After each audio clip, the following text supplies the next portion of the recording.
আমাদের নবী মুহাম্মদ সাল্লাল্লাহু আলাইহি ওয়াসাল্লাম গবেষকও ছিলেন না, লেখকও ছিলেন না। কেন? তিনি পড়াও জানতেন না, লেখাও জানতেন না। আল্লাহর পক্ষ থেকে কোরআন অবতীর্ণ হতো, সেই কোরআনের জ্ঞান মানুষের মধ্যে ছড়িয়ে দেওয়ার জন্য মানুষের সাথে সম্পৃক্ত থাকতেন। সমাজের মানুষের দুঃখ, কষ্ট, সুখ, দুঃখ প্রত্যেকটা জিনিসের সাথে সম্পৃক্ত। কার বাড়িতে মারা গেল, কার বিয়ে হলো, কে অসুস্থ হলো, প্রত্যেকটা মানুষের খোঁজ নিতেন। আর আমরা আলেম ওলামারা মাদ্রাসার চার দেওয়ালের মধ্যে সীমাবদ্ধ, মসজিদে ইমামতি খুতবার মধ্যে সীমাবদ্ধ, লেখালেখি গবেষণার মধ্যে সীমাবদ্ধ, লাইভ ভিডিও বক্তব্যের মধ্যে সীমাবদ্ধ। সমাজের সাথে আমাদের কোনো সম্পর্ক নেই। সমাজের সাথে সম্পর্ক বিহীন অবস্থায় আপনি কোশ্চেন কালে ইসলামকে সামগ্রিকভাবে বিজয়ী করতে পারবেন না। আফগানিস্তানে আজকে ইসলাম ক্ষমতায় এসেছে কিভাবে? আফগানিস্তানে ইসলাম ক্ষমতায় আসার যদি আপনি দুটো মূলনীতি দেখেন, তাহলে যেটা দিয়ে বক্তব্য শুরু করেছিলাম, যে ন্যায়পরায়ণতা, সত্যবাদিতা। আমাদের মুসলমানদের সবচেয়ে বড় সমস্যা হচ্ছে আমরা ন্যায়পরায়ণতা আর সত্যবাদিতায় পিছিয়ে আছি। নামাজ কিন্তু অনেকেই পড়েন, পর্দাও মা বোনেরা অনেক রাখেন, কিন্তু সত্যবাদী এবং ন্যায়পরায়ণ হওয়াতে পিছিয়ে আছে। আর দলিল কোথায় আপনাকে দিই। রাসূলুল্লাহ সাল্লাল্লাহু আলাইহি ওয়াসাল্লাম বলেন, আরবাউন মান কুন্না ফীহি, চারটা বৈশিষ্ট্য যার মধ্যে থাকবে ও খাঁটি নির্ভেজাল মুনাফিক। চারটা বৈশিষ্ট্য যার মধ্যে থাকবে ও খাঁটি নির্ভেজাল মুনাফিক। সেখানে রাসূল সাল্লাল্লাহু আলাইহি ওয়াসাল্লাম বলেননি যে পর্দা করলো না সে মুনাফিক, যে অবৈধ সম্পর্কে লিপ্ত হলো সে মুনাফিক, যে মদ জুয়ায় লিপ্ত হলো সে মুনাফিক। এগুলো খারাপ, কিন্তু এগুলোর চাইতেও ভয়ঙ্কর খারাপ কি? এগুলোর চাইতেও ভয়ঙ্কর খারাপ হচ্ছে কথা বললে মিথ্যা বলা। এগুলোর চাইতেও ভয়ঙ্কর খারাপ হচ্ছে আপনাকে কোনো কিছু আমানত দেওয়া হলো, আপনি তার খেয়ানত করলেন। OC, DC, SP, sub registrar, AC land অধিকাংশ দায়িত্বশীল তাদের পদের আমানতের সাথে খেয়ানত করে। অথচ সবাই দেখবেন এরকম বড় বড় জালসার প্রধান অতিথি, বিশেষ অতিথি, দানবীর, কোটি টাকার মালিক, অথচ নিজ নিজ দায়িত্বের জায়গায় আমানতের সাথে খেয়ানত করতেছে। তাহলে ইসলামকে তারা কি বানিয়েছে? ইসলামকে তারা নিজেদের মুনাফিকি ঢাকার জন্য আমলের অস্ত্র বানিয়েছে। বলে আমি অনেক বড় হাজি, তুমি তো পাক্কা মুনাফিক। কিন্তু হজ করেছে কেন? মুনাফিকি ঢাকার জন্য। ও তো ওসি হিসেবে, ডিসি হিসেবে কোটি কোটি টাকার ঘুষ নিয়েছে। তো যদি কোটি কোটি টাকা ঘুষ নিয়ে থাকে, তার দায়িত্বের সাথে খেয়ানত করে থাকে, তো মুনাফিক। তো আর মুনাফিকি ঢাকার জন্য মানুষ যেন আগে মুনাফিক না বলে, এই জন্য একটা আমল বাহ্যিক দেখিয়েছে। সে আমলটা হচ্ছে হজ। বাহ্যিক আমল দেখাতে গিয়ে প্রশ্ন ফাঁসের টাকা মসজিদে দান করেছে, করেনি? কেন? সে ইসলাম বুঝেই না। তাদের কাছে ইসলামের এই ন্যায়পরায়ণতা এবং সত্যবাদিতার এই মানদণ্ডের মাপকাঠির কোনো গুরুত্ব নেই। আপনাদেরকে আজকে বলে যায়, যদি আপনারা ইসলামকে সামগ্রিকভাবে বিজয় করতে চান, জান্নাতে যেতে চাইলে সালাত তাওহীদ যথেষ্ট। জান্নাতে যেতে চান, সালাত তাওহীদ যথেষ্ট। যদি বলেন আমি দুনিয়ার মানুষকে নেতৃত্ব দিব, পৃথিবীকে নেতৃত্ব দিব, বাংলাদেশকে নেতৃত্ব দিব, মুখে বলতে হবে সত্য, কাজে করতে হবে ন্যায়। আপনি মসজিদ, মাদ্রাসা, জালসা, সম্মেলন, সকল জায়গায় ইসলামী দল, ইসলামী সংগঠন, সালাত, সিয়াম, হজ, যাকাত সবকিছু আছে। সত্যবাদিতার অভাব আছে, ন্যায়পরায়ণতার অভাব আছে। ইসলামী দলের নেতা, ইসলামী দলের আমির তাকে পদ দিয়েছে যে তার বেশি চামচামি করেছে। যে চামচামি করতে পারেনি সে যোগ্য কর্মী হলো, তাকে মূল্যায়ন করে। যত জায়গায় বিভেদ আছে, মাদ্রাসার সাথে মাদ্রাসা, দলের সাথে দলের, প্রত্যেক বিভেদের মূলে আকীদা, মাসলা, মাসাইল নাই, ন্যায়পরায়ণতা আছে, সত্যবাদিতার অভাব আছে। এই কারণে বিভেদ তৈরি হয়। তো যে সামান্য একটা মাদ্রাসার মধ্যে ন্যায়পরায়ণতা প্রতিষ্ঠা করতে পারেনি, সামান্য একটা মসজিদে ন্যায়পরায়ণতা, ন্যায় বিচার প্রতিষ্ঠা করতে পারেনি, নিজ বাড়িতে পারেনি, ওকে আল্লাহ রাষ্ট্রের দায়িত্ব দিবে? দিবে? অসম্ভব, কোশ্চেন করো দিবে না। এই জন্য আল্লাহ কখনোই কোন নবী রাসূল সত্যবাদী এবং ন্যায়পরায়ণ ছাড়া পাঠাননি। আর ন্যায়পরায়ণতা এত সহজ জিনিস নয়। আপনার বাড়িতে আপনি ন্যায়পরায়ণ কিনা সেটি পরীক্ষা করতে হবে। আপনি স্ত্রীর প্রতি ন্যায়পরায়ণ না হওয়ার কারণে পরকালে ফেঁসে যেতে পারেন। আপনি সম্পত্তি বন্টনের সময় আপনার বোনকে কম দামি জমি, যেখানে কম আবাদ হয়, পানিতে ডুবে থাকে, ওই জমি দিয়ে দিয়েছেন। আর যেটা ভালো দামি জমি বাজারের উপর, সেই জমি আপনি নিয়ে নিয়েছেন। আপনি হচ্ছেন দুর্নীতিবাজ, চোর। আপনাকে অন্তত আল্লাহ দেশ, রাষ্ট্র, সমাজের দায়িত্ব এই ধরনের মুসলমানকে আল্লাহ সুবহানাহু ওয়া তাআলা আল্লাহর দয়ায় দিবেন না। ন্যায়পরায়ণতা অনেক কঠিন জিনিস। যে পরিবারে ন্যায়পরায়ণ, সমাজে ন্যায়পরায়ণ, মসজিদে, মাদ্রাসায়, নিজ দায়িত্বে, পদে ন্যায়পরায়ণ, এরকম যে কোনো একদল মানুষের হাতে আল্লাহ রাষ্ট্র ক্ষমতা দিয়ে দিবে আল্লাহর দয়ায়। তাহলে সামগ্রিকভাবে ইসলামকে বিজয় করতে চাইলে ব্যাপক দাওয়াতি কাজ করতে হবে, সমাজ ও দেশের সাথে সম্পৃক্ত থাকতে হবে, শতভাগ ন্যায়পরায়ণ, সত্যবাদী, আমানতদার হতে হবে। 4 এবং 5 নম্বর পয়েন্ট, আপনারা অধৈর্য হবেন না। আমি জানি অনেক লম্বা সময় বসে আছেন, আমারও ইচ্ছা ছিল আরো আগে উঠার, কিন্তু আপনাদেরকে আমি দীর্ঘক্ষণ দাঁড়িয়ে রাখতে চাই না। কিন্তু বক্তব্য যতক্ষণ চলতেছে অতক্ষণ আপনারা ধৈর্য ধরেন। আশা করি এই বক্তব্যে আপনাদের পরবর্তী প্রজন্মের কোনো না কোনো উপকার হবে। আর যেহেতু বক্তব্য দীর্ঘায়িত করব না, সেহেতু কিছুক্ষণ অপেক্ষা করতে আশা করি আপনাদের কষ্ট হবে না। বক্তব্য শেষ হলেই তখন উঠার চেষ্টা করিয়েন। আর 2টা পয়েন্ট বাকি আছে। 1, কলোনিয়াল মাইন্ড সেটআপ থেকে বের হওয়া। কলোনি মানে ঔপনিবেশিক। যারা হয়তো বুঝবেন না তাদের সহজ ভাষায় বলি, ইংল্যান্ড যে আমাদের 190 বছর শাসন করেছে, এটাকে বলা হয় আমরা ইংল্যান্ডের কলোনি ছিলাম, তাদের উপনিবেশ ছিলাম, তাদের গোলাম এবং দাস ছিলাম 190 বছর। এই কলোনিয়াল সিস্টেমে সারা পৃথিবীর অধিকাংশ মুসলিম দেশ ইউরোপের কলোনি ছিল। আফ্রিকার প্রায় সকল মুসলিম দেশ ইতালি, ফ্রান্স, স্পেনের কলোনি ছিল। তো আমরা যেহেতু 190 বছর ব্রিটিশের গোলামি করেছি, এই জন্য আমাদের রক্তের মধ্যে হিংসা, বিদ্বেষ, মিথ্যা, ধোঁকা ঢুকে গেছে।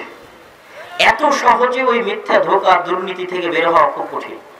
তো এই কলোনিয়াল মাইন্ড সেটআপ আমরা নিজের অজান্তে বহন করি। নিজের অজান্তে কিভাবে বহন করি? ইহুদিদের নিজেদের দিনের উপর শতভাগ কনফিডেন্ট।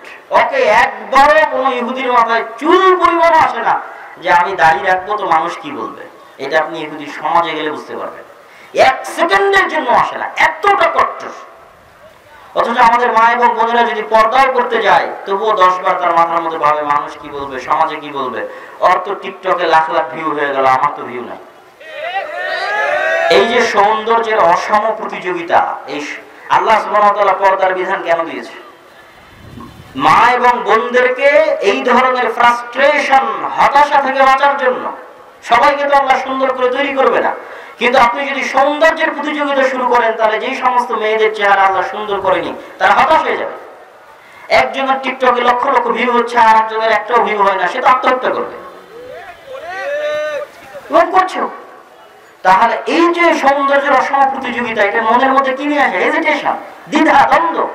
কিন্তু আপনি যদি নিজের দিনের উপর শক্ত, অটল, কট্টর হতেন, আমি আব্দুল্লাহ কি বলছি সেটার জন্য নয়, আর এক পুরুষ আপনার জন্য কি ভাবছে, কি বলছে সেটার জন্য নয়, সমাজের মানুষ কি বলবে তার জন্য নয়, দেশের মানুষ কি বলবে, শ্বশুর বাড়ির লোক কি বলবে তার জন্য নয়, আপনিও আল্লাহর গোলাম, আমিও আল্লাহর গোলাম। আল্লাহর গোলাম হওয়ার দিক থেকে একজন নারী আর একজন পুরুষ সমান। ইয়া আইয়ুহান নাস উবুদু রাব্বাকুম আল্লাযী খালাকাকুম মিন নাফসিন ওয়াহিদা। হে দুনিয়ার মানুষ, তোমরা ইবাদত করো ওই আল্লাহর, যিনি তোমাদেরকে সৃষ্টি করেছেন একজন নারী এবং একজন পুরুষ থেকে। ওয়াবাসসা মিনহুমা রিজালান কাসীরা। আর একজন নারী এবং পুরুষ থেকে সারা পৃথিবীর সব মানুষকে আল্লাহ সুবহানাহু ওয়া তাআলা সৃষ্টি করেছেন। তো আল্লাহর গোলাম হওয়ার দিক থেকে একজন নারী আর একজন পুরুষ সমান। তো আল্লাহর আদেশ হচ্ছে আপনাকে পর্দা করতে হবে। মানুষ কি বললো সেটা ম্যাটার করে না, সমাজের মানুষ কি বললো সেটা ম্যাটার করে না। আপনি আল্লাহর আদেশ মানতে গিয়ে আপনি নিজেকে পর্দার আড়ালে রাখবেন, নিজেকে আল্লাহ সুবহানাহু ওয়া তাআলার আদেশের সামনে মাথা নত রাখবেন, সালাত আদায় করবেন। আপনাকেও মরতে হবে, একজন নারীকেও মৃত্যুবরণ করতে হবে, একজন পুরুষকেও মৃত্যুবরণ করতে হবে। এখানে নারী এবং পুরুষের দ্বন্দ্বের কিছু নাই। সম্মানিত উপস্থিতি, তো যেটি বলছিলাম, কলোনিয়াল মাইন্ড সেটআপ, নিজের অজান্তে আমরা ঔপনিবেশিক গোলামি বহন করি। তার 2-1টা উদাহরণ বলি। ইংরেজি যে জানে তাকে আমরা কেন স্মার্ট মনে করি? আমি ইংরেজি জানাকে নিরুৎসাহিত করছি না, জানতে হবে। যুগে পৃথিবীতে ইংরেজি চলতেছে, কিন্তু আমি যখন ইংল্যান্ড থেকে স্পেনে প্রবেশ করলাম, ইতালিতে গেলাম, ফ্রান্সে গেলাম, স্পেনের এমন এয়ারপোর্ট পেয়েছি যে এয়ারপোর্টে এক্সিট কথাটাও ইংরেজিতে লেখা নাই। এয়ারপোর্টের দায়িত্বশীল কর্মকর্তা পর্যন্ত ভালো মতো ইংরেজি জানে না। কেন? স্প্যানিশরা জাতিগত হিসেবে আত্ম অহমিকা আছে, ইতালির জাতিগত আত্ম অহমিকা আছে, ফ্রান্স জার্মানির জাতিগত আত্ম অহমিকা আছে। আমি ফ্রান্সের মানুষ, আমি ইংল্যান্ডের ইংরেজি শিখবো, এটা ওদের জন্য অপমান কর। আমি স্পেনের মানুষ, ইংল্যান্ডের ইংরেজি শিখবার জন্য অপমান কর। তখন আপনি বুঝবেন যে একটা জাতি যদি গোলাম হয় তার মন মানসিকতা কেমন হয়, আর একটা জাতি যদি স্বাধীন হয় তার মন মানসিকতা কেমন হয়, তখন তুলনা করতে পারবেন। তো এটা মিলবে কোথায় গিয়ে? আরো মিলবে ওই যে আফ্রিকার মুসলিম দেশগুলো আছে, ওই মুসলিম দেশগুলোরও সেকেন্ড ল্যাঙ্গুয়েজ ফরাসি। তারা হাজার হাজার কিলোমিটার দূরে বাংলাদেশ, পাকিস্তান, ভারতের সেকেন্ড ল্যাঙ্গুয়েজ ইংরেজি, আর হাজার হাজার কিলোমিটার দূরে আফ্রিকার এক মুসলিম দেশের সেকেন্ড ল্যাঙ্গুয়েজ ফরাসি। কেন? ওই আফ্রিকার মুসলিম দেশ ছিল ফ্রান্সের গোলাম, এরা ছিল ইংল্যান্ডের গোলাম। এইগুলো কলোনিয়াল ঔপনিবেশিক শাসন ব্যবস্থা 200 বছর চলেছে। ওইটার গোলামি আমরা বহন করে বেড়াই আমাদের রক্তের মধ্যে, মনের মধ্যে, নিজের অজান্তে। এই জন্য কেউ যখন প্যান্ট শার্ট পরে ওকে একটু স্মার্ট লাগে, যে পাঞ্জাবি পরে মাথায় টুপি দেয় ওকে আনস্মার্ট লাগে। আসলে কাপড়ে কোনো স্মার্টনেস আনস্মার্টনেস নাই, কিন্তু ওই 190 বছরের গোলামি রক্তের মধ্যে ঢুকে আছে, তার প্রভাব। এই কলোনিয়াল মাইন্ডসেট থেকে যতদিন বের না হতে পারবেন এবং নিজের দিনের উপর কট্টর না হতে পারবেন, ততদিন স্বাধীন হতে পারবেন না। আর সর্বশেষ পয়েন্ট 5 নাম্বার, শক্তিশালী প্রতিষ্ঠান। এই যে শুনলেন ভোটের কথা, এরকম লক্ষ কোটি ভোটারের কোনো দাম নাই, লক্ষ কোটি ভোটারের কোনো ভ্যালু নাই। পঙ্গপালের মতো গণ্য করা হয় লক্ষ কোটি ভোটারকে। 16 বছর ভোটারের কোনো ভ্যালু ছিল? কোনো ভ্যালু ছিল না। আর আসলে প্রকৃত অর্থে ভ্যালু নাই। এখন যারা ক্ষমতায় আসছে তারা কি কারো ভোট নিয়ে ক্ষমতায় এসেছে? আসেনি। তো ভোট নিয়ে ক্ষমতায় আসেনি তো কিসের ভিত্তিতে এসেছে? ওদের শক্তিশালী প্রতিষ্ঠান আছে, শক্তিশালী প্রতিষ্ঠান। ব্র্যাক একটা শক্তিশালী প্রতিষ্ঠান, গ্রামীণ ব্যাংক একটা শক্তিশালী প্রতিষ্ঠান, প্রথম আলো, ডেইলি স্টার এগুলো শক্তিশালী মিডিয়া, মানবাধিকার সংস্থা অধিকার শক্তিশালী প্রতিষ্ঠান। যখন রাষ্ট্র অকার্যকর হয়ে গেছে তখন এই শক্তিশালী প্রতিষ্ঠানগুলোর কাছে অটোমেটিক ক্ষমতা চলে গেছে। তখন আর এই লক্ষ কোটি ভোটারকে এগুলো গণার সময় থাকে না। কিন্তু এই লক্ষ কোটি ভোটারের কোন শক্তিশালী প্রতিষ্ঠান নাই। এখানে যে কোটি কোটি মুসলমানদের প্রতিনিধিত্ব, কোটি কোটি মুসলমানদের দল, ইসলামপন্থী, অন ইসলামিক সকল দল আছে, তাদের প্রতিনিধিত্ব করবে এরকম না শক্তিশালী মিডিয়া আছে, তাদের প্রতিনিধিত্ব করবে এরকম না শক্তিশালী কোনো মানবাধিকার সংস্থা আছে, না অর্থনৈতিক প্রতিষ্ঠান আছে, নাই। তাহলে আমরা কি চিন্তা করি? আমরা মুসলমানরা চিন্তা করি শর্ট টার্ম, এখনই আজকে আমাকে ক্ষমতায় যেতে হবে, এখনই আজকে যদি ক্ষমতায় যেতে চাও তো কালকেই পতন হবে। তাহলে আপনাকে চিন্তা করতে হবে 100 বছর পর আমি ক্ষমতায় যাব, 50 বছর পর আমি ক্ষমতায় যাব, কিন্তু যেই দিন ক্ষমতায় যাব সেই দিন কেউ আমাকে সরাতে পারবে না। এটা হলো ইসলামের স্ট্র্যাটেজি। ইসলাম ক্ষমতায় যেতে চাই স্থায়ী ভাবে, আমি যাব আবার 5 বছর পর আমাকে কেউ সরাবে, ওইভাবে ইসলাম ক্ষমতায় যাওয়ার জন্য আসে। তাহলে আপনাকে 50 বছরের প্ল্যান ঠিক করতে হবে, 100 বছরের প্ল্যান ঠিক করতে হবে। সেই প্ল্যান কি হবে? আগের যেগুলো বলেছি সেগুলো, তার সাথে শেষ যুক্ত হবে শক্তিশালী প্রতিষ্ঠান থাকতে হবে, শক্তিশালী মুসলমানদের প্রতিনিধিত্ব করবে এরকম মিডিয়া থাকতে হবে। বক্তব্যের শেষের দিকে চলে এসেছি, ক্লান্ত হওয়ার কিছু নাই, উঠার কিছু নাই, অধৈর্য হওয়ার কিছু নাই। তাহলে আপনাদের জন্য দিক নির্দেশনা কি? যারা আপনারা বিভিন্ন দিক থেকে এখানে অংশগ্রহণ করেছেন, উপস্থিত হয়েছেন, আপনাদের জন্য প্রথম এবং শেষ দিক নির্দেশনা হচ্ছে যে আমাদেরকে ভারতের দাসত্ব থেকে মুক্তি দরকার। যদি আমরা চাই যে আমরা পরবর্তী গাজা হব না, আমাদের পরবর্তী প্রজন্ম গাজা হবে না, তাহলে ওই দাসত্ব থেকে মুক্তি চাইলে আপনাদেরকে শক্তভাবে, কট্টরভাবে ইসলামপন্থী হতে হবে। ইসলামের কোন আদর্শে চুল পরিমাণ ছাড় দেওয়া যাবে না, নিজের জীবন থেকে শুরু করতে হবে। আপনার দাড়ি, আপনার সুন্নাত, আপনার পর্দা, সালাত, সিয়াম, হজ, যাকাত সবকিছু। বক্তব্যের শেষের দিকে এসে আপনাদের উদ্দেশ্যে গুরুত্বপূর্ণ 2টা আহ্বান। এক, আগামী 7 ও 8 নভেম্বর কি আছে বলতে পারবেন? মাশাআল্লাহ, জানেন দেখছি। আগামী বৃহস্পতি, শুক্রবার সালাফি কনফারেন্স আছে রাজশাহীতে। সৌদি আরবেরই অন্তত 5 জন আলেম উপস্থিত থাকবে ইনশাআল্লাহ। বাংলাদেশের ইতিহাসের ব্যতিক্রমধর্মী ঘটনা, এরকম ব্যাপক দাওরা ইলমিয়া 1 সপ্তাহ ব্যাপী সৌদি আরবের বিভিন্ন বিশ্ববিদ্যালয়ের আলেম ওলামা আসবে। এরকম ব্যতিক্রমধর্মী প্রতিষ্ঠান আপনাদের প্রতিষ্ঠান আল জামিয়া সালাফিয়া রাঙ্গিপাড়া বাবা রাজশাহী, যেখানে ভারতের শিক্ষকগণ অবস্থান করে অন্তত 4 জন 5 জন, যারা উচ্চ শিক্ষিত জ্ঞানী আহলুল হাদিস, বড় বড় আহলে হাদিস প্রতিষ্ঠানের শিক্ষক, তারা সেখানে অবস্থান করে আপনাদের এই পত্রিকার ফতোয়া তারা লিপিবদ্ধ করে। তো এই আগামী 7 ও 8 নভেম্বর, আগামী বৃহস্পতি এবং শুক্রবার এই সালাফি কনফারেন্সে আপনাদের এখান থেকেও গাড়ি যাবে। আমি জানি না যারা আজকের প্রোগ্রামের দায়িত্বশীল আয়োজক এবং আমার মেজো ভাই আব্দুর রহমানের যিনি শ্বশুর, তারা হয়তো এখান থেকে কোনো ব্যবস্থাপনা করতে পারে যাওয়ার জন্য। আপনারা অবশ্যই সেটির সাথে সম্পৃক্ত হবেন এবং যুক্ত হবেন। আর তার সর্বশেষে আরেকটু উদাহরণ থাকবে আপনাদের কাছে, এই যে আলোচনা করলাম ফিলিস্তিনের উপরে, গাজার উপরে, মুসলমানদের বিভিন্ন সংকটের উপরে, পাকিস্তান, রাশিয়া ইউক্রেন যুদ্ধ, আফগানিস্তান, তালেবান, এগুলোর বিষয়ের বিবরণ বিস্তারিত এই ফিলিস্তিন বইটার মধ্যে লিপিবদ্ধ করা আছে। আমি নিজে লিখেছি এবং নতুন এই বইটি প্রত্যেককে সংগ্রহ করার জন্য, এবং বিশেষ করে মাসিক আল ইতিসামের এই মাসের সম্পাদকীয় যে ইসলামের সামগ্রিক বিজয় কিভাবে সম্ভব, এটি প্রত্যেককে সংগ্রহ করার জন্য উদাত্ত আহ্বান জানিয়ে, জামিয়া সালাফিয়ার জন্য দোয়া করার আহ্বান জানিয়ে, শাইখ আব্দুর রাজ্জাক বিন ইউসুফের জন্য দোয়া করার আহ্বান জানিয়ে, আল্লাহ সুবহানাহু ওয়া তাআলা আমাদের দেশকে স্বাধীন রাখুক, আমাদের দেশকে গাজা না হয়, যেন আল্লাহ সুবহানাহু ওয়া তাআলা এই দেশে আমাদের স্বাধীনভাবে বসবাস করার তৌফিক দান করে। এই বলে আজকের সংক্ষিপ্ত বক্তব্য এখানেই শেষ করছি। জরুরি কিছু প্রশ্ন উত্তর ছিল, এই প্রশ্ন উত্তরগুলো দিয়ে নিই। কোন পুরুষ হয় বিয়ে করার জরুরি প্রয়োজন হলে তার প্রথম স্ত্রীর নিকটে অনুমতি নিতে হবে কি? আচ্ছা, স্টেজে বই আছে। দ্বিতীয় বিয়ে করার জন্য প্রথম স্ত্রীর অনুমতি লাগবে না। আসসালামু আলাইকুম, ফরজ সালাতে ইকামত দেওয়ার নিয়ম কি? ইমাম সাহেব সামনে যাওয়ার পর নাকি ইমাম সামনে যাওয়ার পূর্বে ইকামত দিবে? সামনে যাওয়ার পরেই দিবে। মেয়েদের ঘরে বসে জোরে কোরআন পড়তে পারবে কি? অবশ্যই পারবে। স্বামী মারা গেলে নাকে ফুল রাখা যাবে কি যাবে না? মানুষ মারা যাওয়ার পর তাদের শরীরের লোম পরিষ্কার করা যাবে কি যাবে না? স্বামী মারা গেলে আগে থেকে যে নাকে ফুল, কানের দুল, গলার মালা আছে, এগুলো খুলতে হবে না, খুলতে হবে না। তবে নতুন করে কোনো সৌন্দর্য অবলম্বন করবে না যতদিন ইদ্যত পালন করছে। তবে আগে থেকে যা গায়ে ছিল সেগুলো খুলে ফেলতে হবে না। আমরা হানাফি, আমাদের মসজিদের ইমাম প্রতিদিন ফজরের নামাজ শেষে হাসরের শেষের 3 আয়াত বলে, মুসল্লিরা সাথে সাথে বলে।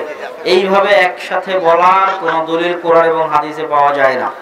পিতামাতা মূর্খ মানুষ, বড় ভাই জমি রেকর্ড করার সময় বোনদের নামে রেকর্ড দেয় নাই। এই যে বললাম মুসলমানদের অবস্থা, চোর, দুর্নীতিবাজ, এই ধরনের মুসলমানদেরকে আল্লাহ দায়িত্ব দিবে সমাজে, এরা আর এদের পরবর্তী বংশধরেরা গোলামি থাকবে। যারা এইভাবে মানুষের সম্পদ নষ্ট করবে তারা এইভাবে গোলাম থাকবে। আমি আব্দুর রাজ্জাক বিন ইউসুফের বক্তব্য শুনে পরিবর্তন হয়েছে। আমি একজন জেনারেল ছাত্র, আমি ইন্টার সেকেন্ড ইয়ারে পড়ি। আমার খুব ইচ্ছা আমি মদিনা বিশ্ববিদ্যালয়ে পড়ব। মদিনা বিশ্ববিদ্যালয়ে যাওয়া সহ সকলের জন্য উন্মুক্ত, শুধু মাদ্রাসার ছাত্র নয়, সবার জন্য উন্মুক্ত। আপনি আবেদন করবেন, ভাগ্যে থাকলে আপনিও যেতে পারবেন। এটা অনেক বড় প্রশ্ন, পড়ার সময় নেই। ষষ্ঠ থেকে দশম শ্রেণীর শিক্ষার্থীদের পড়ানোর ক্ষেত্রে তারা ভালোভাবে পড়া না করলে কি পরিমাণ শাস্তি দেওয়া যাবে বা বেত্রাঘাত করা যাবে কি? অনেকে বলে পিটানো ঠিক না। এক্ষেত্রে শিক্ষকের করণীয় কি? শিক্ষকের ব্যক্তিত্ব, ভারাত্ম, সামাজিক অবস্থান, পরিবেশ পরিস্থিতি ট্যাকেল দেওয়ার সক্ষমতার উপর নির্ভর করবে। যদি শিক্ষকের কিছুই না থাকে তাহলে মারতে গিয়ে বিপদে পড়বে। ওইটা বড় প্রশ্ন, এখন দেওয়া যাবে না, পরে। দেশে এক শ্রেণীর আলেম মূর্তি পাহারা দিচ্ছে। সরকার যখন মন্দির পাহারা দেওয়ার দায়িত্ব নিয়েছে তখন যাওয়ার দরকার নাই।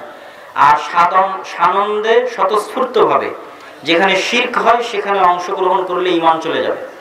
নতুন করে কালেমা পড়ে মুসলমান হতে হবে। যে কোনো শিরকি অনুষ্ঠানে সানন্দে স্বতঃস্ফূর্তভাবে অংশগ্রহণ করলে ঈমান চলে যাবে। কালেমা পড়ে নতুন করে মুসলমান হতে হবে। আহলে হাদিসরা জিহাদের কথা বলে না কেন? এইটা বুঝতে পারলাম না, কেমন প্রশ্ন হলো। আমরা সবসময় জিহাদের কথা বলবো ইনশাআল্লাহ। জিহাদ তার ঠিক জায়গায় ঠিক মতো যেই দিন পরিবেশ মতো আসবে সেই দিন জিহাদ হবে ইনশাআল্লাহ। মাযহাব কেন হারাম হবে? দলিল চাই। মাযহাব হারাম এরকম নয়, তবে মাযহাবের উপর গোড়ামি করা হারাম।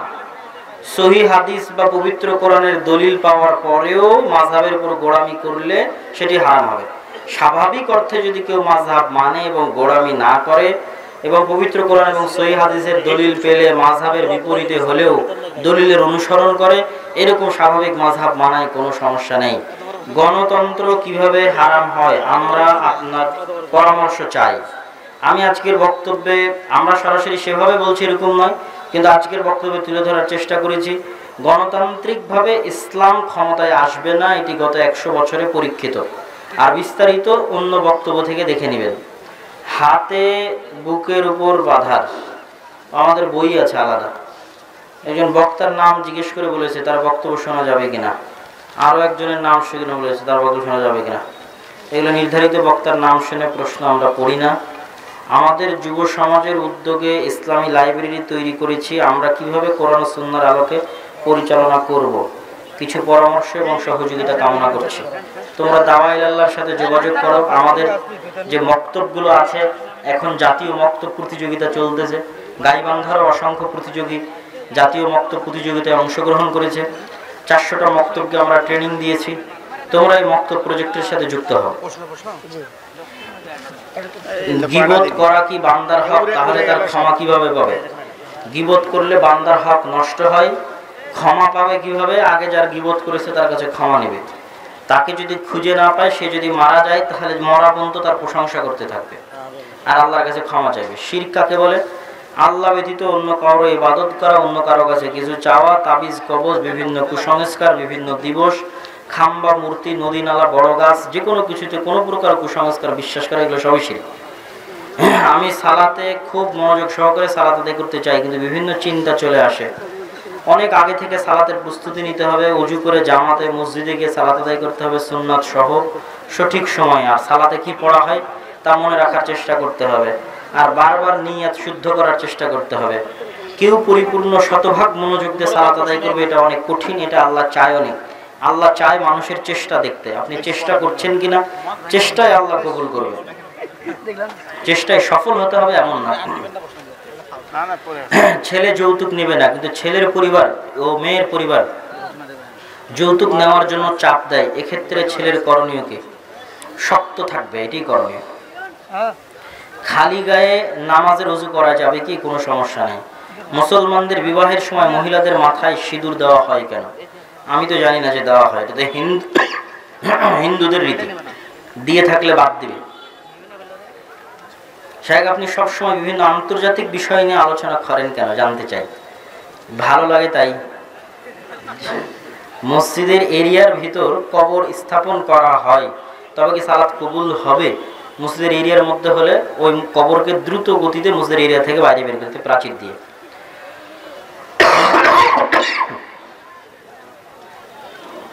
পশ্চিম পান্তাইর তিনতারা প্রধান পড়া, বিশাল লম্বা প্রশ্ন, এগুলোর দরকার নেই। আর কোনো জি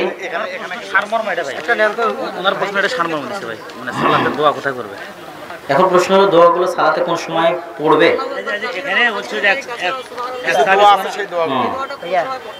মসজিদ মেহরাবের ভিতরে ইমাম দাঁড়িয়ে সালাত আদায় করতে পারবে, কোনো সমস্যা নেই। জামিয়া সালাফে ভর্তির ক্ষেত্রে কি কি যোগ্যতা লাগবে? যে ক্লাসে ভর্তি হবে তার আগের ক্লাসের প্রস্তুতি নিয়ে যাবে, ডিসেম্বরে ফর্ম উঠাবে, 1 জানুয়ারিতে ভর্তি পরীক্ষা দিবে। রাতে মাহফিল সম্পর্কে হাদিস উঠেই এশার সালাতের পর আল্লাহর নবী প্রয়োজন ছাড়া কথা বলা পছন্দ করতেন না, এটাই হাদিস। আমি একজন মেয়েকে বিবাহ করেছি, তার সাথে কিছুদিন সংসার করেছি, অতঃপর আমি জানতে পারলাম যে বিবাহের সাথে তার অন্য ছেলের সাথে সম্পর্ক ছিল। এখন আমি তাকে তালাক দিতে চাই। সে বলে আমাকে তালাক দিলে আমি ফাঁসি দিব। এখন আমি কি করব? অন্য ছেলের সাথে সম্পর্ক থাকলে তালাক দিতে হবে এরকম কোনো বিধান ইসলামে নাই। তালাক দিতে হবে এরকম কোনো কথা আল্লাহ সুবহানাহু ওয়া তাআলা আল্লাহ রাসূল বলেননি। কেন বলেননি? যে ছেলে এই প্রশ্ন করেছে সে ছেলে কি ফেরেশতা? হ্যাঁ, সে ছেলে তো ফেরেশতা নয়। সে কি আর কোনো গুনাহে লিপ্ত হয় না? ধরলাম সে অবৈধ সম্পর্কের গুনাহে লিপ্ত হয়, যে সে কি আর কোনো গুনাহ করে না? সালাত পরিত্যাগ করা তো অনেক বড় কাবিরা গুনাহ। তাহলে দুনিয়াতে কেউ ফেরেশতা নয়। তালাক দিতে হবে, এটা দিবেন কি দিবেন না এটা আপনার ব্যক্তিগত সিদ্ধান্ত। যদি আপনার খুব খারাপ লাগে, কষ্ট পান, সহ্য করতে না পারেন, তালাক না দিলে শান্তি না পান, সেটা আপনার বিষয়। কিন্তু ইসলাম এটা বলে না যে আপনি জানতে পারলে আপনি তাকে এই কারণে তালাক দিবেন। বরং তার এই দোষ ত্রুটি গোপন রাখেন, তাকে আল্লাহর কাছে তওবা ইস্তিগফার করতে বলেন। আর আপনিও আল্লাহ সুবহানাহু ওয়া তাআলার কাছে দোয়া করেন যেন আল্লাহ সুবহানাহু ওয়া তাআলা আপনার স্ত্রীকে হেদায়েত দান করে। আল্লাহুম্মা আমিন। আর যদি সে অন্তর থেকে তওবা ইস্তিগফার করে এবং আল্লাহ যদি সত্যিই তার তওবা কবুল করে নেয়, তাহলে আগের গুনাহগুলোর বিপরীতে আল্লাহ নেকি দিয়ে দিবে। সুবহানাল্লাহ। এত কঠিন নয়, সহজ। আযান ও ইকামতে ভুল হলে নামাজ হবে কিনা? কোনো সমস্যা নেই। সালাত বাতিল হয় সালাতের গুরুত্বপূর্ণ রুকুনগুলো বাদ গেলে। সালাতের গুরুত্বপূর্ণ রুকুন যেমন সালাত, সালাতের গুরুত্বপূর্ণ রুকুন যেমন সিজদা, গুরুত্বপূর্ণ রুকুন যেমন রুকুই করেনি, সিজদাই করেনি, সূরা ফাতিহাই পড়েনি, তখন সালাত বাতিল। আর বাকি স্বাভাবিক ছোটখাটো ভুলের জন্য সালাত বাতিল হয় না, সুন্নাত অবলম্বন হয় না, কিন্তু সালাত বাতিল হয় না। তো ঠিক আছে, আমরা আমাদের বৈঠক শেষের দোয়া পাঠ করি। কিছু দোয়া এই হাদিস মনে হয় কোন সাহাবী বলছিল, আল্লাহ রাসূল বলে, কে বললো এই কথাগুলো? ওই সুবহানাল্লাহ আল্লাহু রাব্বানা ইয়া সামি আল্লাহু লিমান হামিদ। যদি হাদিস সহিহ হয় তাহলে এই ধরনের যে কোনো দোয়া স্বাভাবিক যে কোনো সময় পড়া যাবে, আর সালাতের মধ্যে পড়তে চাইলে সালাম ফেরার আগে পড়বে। যারা যে জন্য দোয়া চেয়েছে আল্লাহ সুবহানাহু ওয়া তাআলা তাদের নেক নিয়াতকে কবুল করুক। আল্লাহুম্মা সবাই বৈঠক শেষে দোয়া করি, সুবহানাকা আল্লাহুম্মা ওয়া বিহামদিকা আশহাদু আল্লা ইলাহা ইল্লা আনতা আস্তাগফিরুকা ওয়া আতুবু ইলাইক। আর বই বা মাসিক আল ইতিসাম, ফিলিস্তিনের বই মাসিক আল ইতিসাম এবং মিন্নাতুল বারি দ্বিতীয় খণ্ড স্টেজে, হাতের ডান পাশে স্টেজে আছে। আসসালামু আলাইকুম ওয়া রাহমাতুল্লাহি ওয়া বারাকাতুহু।